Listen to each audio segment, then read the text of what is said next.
Šlovė Alachui, mūsų kūrėjui.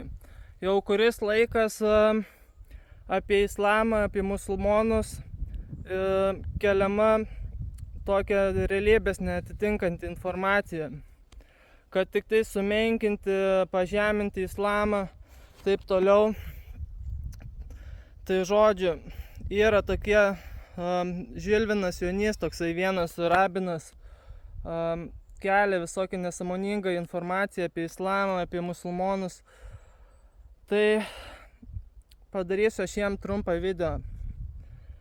Tai jūs kelkit, ką jūs norit. Visi žino, kaip yra iš tikrųjų. Jūs čia bandot islamą pažeminti taip toliau. Sakot, kad mes nesuskaitom su moterim taip toliau. Kad negražiai elgiamės ar kažką tokio. Bet pas jumis, jei neklystų, Senajame testamente parašyta, kad žudykite moteris, vaikus ten taip toliau. Ir ką mes matom, kad Izraelis tą ir vykdo Gazoje.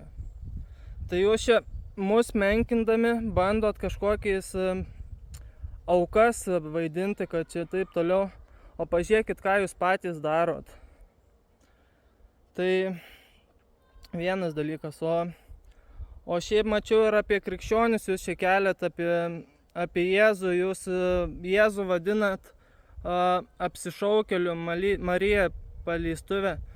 Tai žodžiu, jum iš viso jau nėra nieko švento, jūs tik tais galit ir šmeižti, meluoti ir tokie jau jūs esat.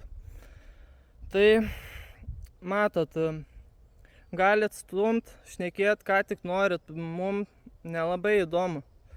Ir pasaulis, kas biški masto, supranta, tai žino, kaip yra iš tikrųjų. Ir jūs čia galit keltas, laideles, taip toliau. Niekas, kaip sakant, per daug nekreipia dėmesio. Jūs bent va jau kokį užsiėmimą turit, skleis propagandą.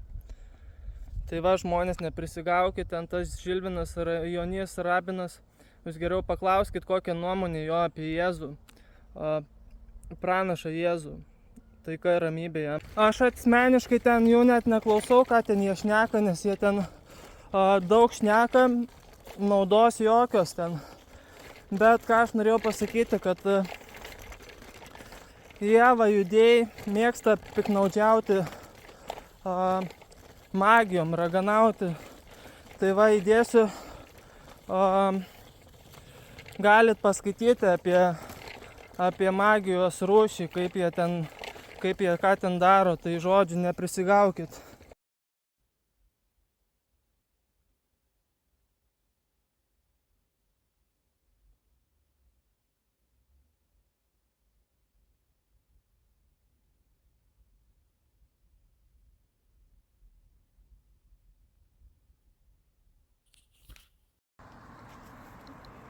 Gyvatę pamačiau, va, kalbant apie tuos judėjus.